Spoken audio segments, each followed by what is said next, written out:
Pemerintah diminta berhati-hati mengambil keputusan terkait rencana penurunan 2 digit suku bunga, sebab saat ini terjadi penurunan ekonomi yang akan berdampak terhadap perkembangan perbankan khususnya BPR.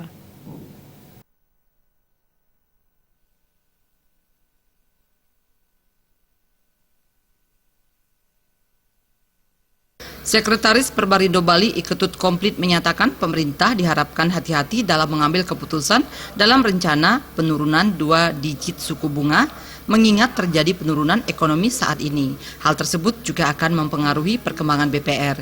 Jika dilihat dari mulai diluncurkannya KUR, sebenarnya BPR masih bisa tumbuh, namun pertumbuhan BPR tidak terlalu optimal.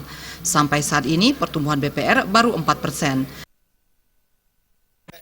Seperti begini, mungkin pemerintah juga hati-hati menurunkan sampai 2 digit. Itu kan 2 digit diturunkan itu kan pasti hati-hati dari pemerintah.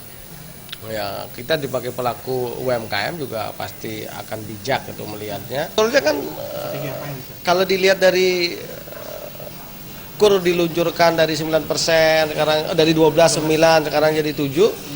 Sebetulnya BPR juga masih bisa tumbuh, cuma tumbuhnya tidak terlalu optimal. Sampai saat ini kan tumbuhnya baru 4%. Januari, Desember, Juli.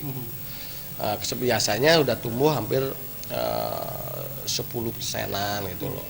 Nah, penurunan ini karena memang satu ekonomi menurun gitu loh. Kemudian diambil oleh pesaing. Nah, kita belum tahu data persisnya ini berapa persen diambil oleh pesaing gitu loh. Nah, tapi penurunan ekonomi ini berdampak pada pertumbuhan kredit. Penurunan ekonomi ini juga berdampak pada penurunan kredit dari 6% turun menjadi 5%. Agung Ria dan Bayudi, Bali TV.